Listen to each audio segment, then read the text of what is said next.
گریہ فرمایا. تاریخ کہتی ہے کہ وادی کربلا کہ امام سجاد علیہ السلام ایک دن بھی چین سے نہیں رہے ہیں.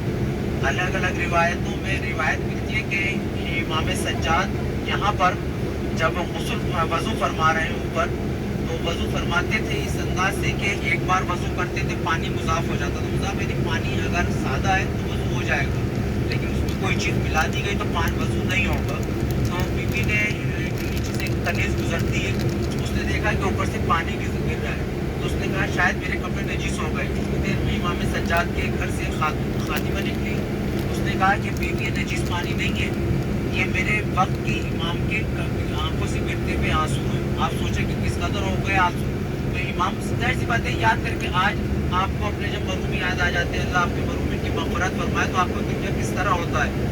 میں چاہتا ہوں کہ 2 جملے آپ کو اس طرح کے عرض کروں کہ آپ ذرا سوچو کہ امام سجاد سے اسی کے لیے کہ مقام پہ کسی نے پوچھا مولا یہ بتائیں کہ آپ کب تک روئیے گا, شہادت تو آپ کی میراث ہے. تو امام نے گریہ فرمایا, روئے اور رونے کے بعد فرمایا میراث تم نے انصاف نہیں کیا, شہادت ہماری میراث ہے, ہم شہادت پہ نہیں رو رہے ہیں. لیکن یہ بتاؤ کیا ماں بہنوں کا بے پردہ اور چادر پھرنا بھی میراث ہے, کیا بیٹیوں کو رسم بندنا بھی میراث ہے. اور امام سجاد نے پھر دہاڑ مار کے فرمایا ہے الشام الشام الشام.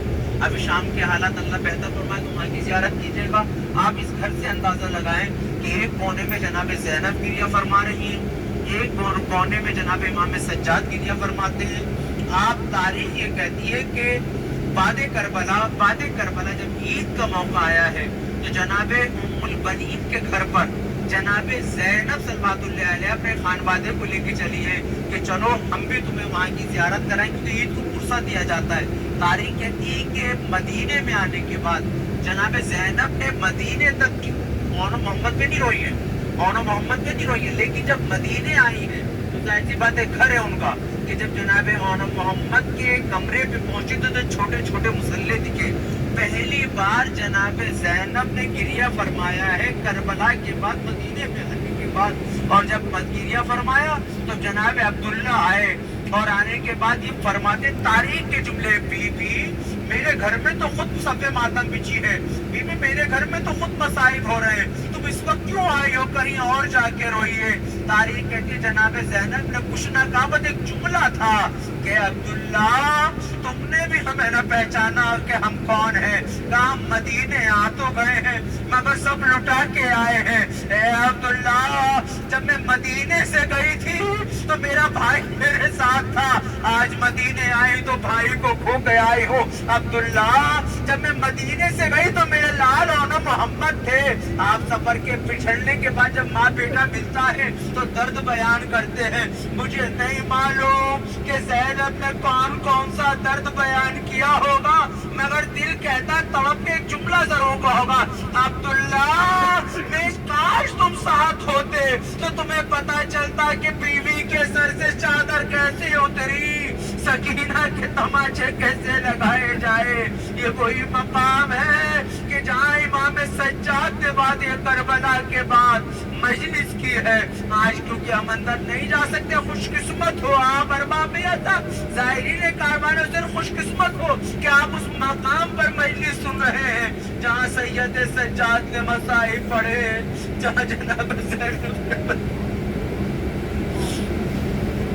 انا للہ و انا الیہ راجعون. کیونکہ مقام دعا ہے, مقام عبادت. آئیے پروردگار تجھے واسطہ محمد والے محمد کے ان مزارات کی, ان گھروں کی تعمیر کے ذرائع فراہم کرو. جو ان مقامات پہ زیارت کرنے آتے ہیں ان کی توفیقات میں اضافہ فرما. معبود جو بھی ہمیں یہاں بھیجنے میں کسی بھی طرح نام درم سکون مدد کرتا ہے اس کی جان مال عطا کی حفاظت فرما. معبود تجھے جناب امام سجاد کا واسطہ ہم سب کو عبادت کرنے کی توفیق عنایت فرما. ہمارے لیے آخری سفر قرار نہ دے. معبود برابر ان مقامات کی زیارت سے مشرف فرما. ہمارے جعفری صاحب جو ہمارے ڈرائیور ہیں, گاڑی چلا رہے ہیں, اللہ ان کی توفیقات میں اضافہ فرما.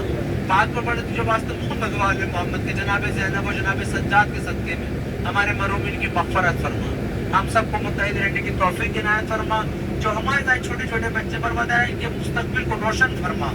معبود تجھے واسطہ ہم اپنے ماں باپ کی خدمت انجام دے سکیں, بھائی بہنوں کے ساتھ انتہا سے زندگی گزار سکیں, بڑا دل کرنے کی توفیق عنایت فرما.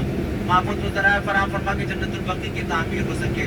مراجع کرام علماء کرام کا سایہ ہمارے سروں پر قائم دائم رکھ. رہبر معظم آیت اللہ سستانی آیت اللہ خام رہے دیگر مراجع کرام جتنے علماء ہیں ان کا سایہ ہمارے سروں پر قائم دائم رکھ. زیادہ دن لگا امام کے ذر میں تاجر فرما امن کے امان انصار میں شمار فرما. ایک فاتحہ پڑھ کے مومنات کے لیے اپنے اپنے بڑوں کے لیے جن کا کوئی پڑھنے والا نہیں, حسن نصر اللہ, قاسم سلیمانی, ابو مہدی المحدث, یہ تمام کو عظیم ہستیاں ہیں جو ان مزارات کی حفاظت میں شہید ہوئے. آئیے اپنی فاتحہ میں ان کو یاد کرتے ہیں.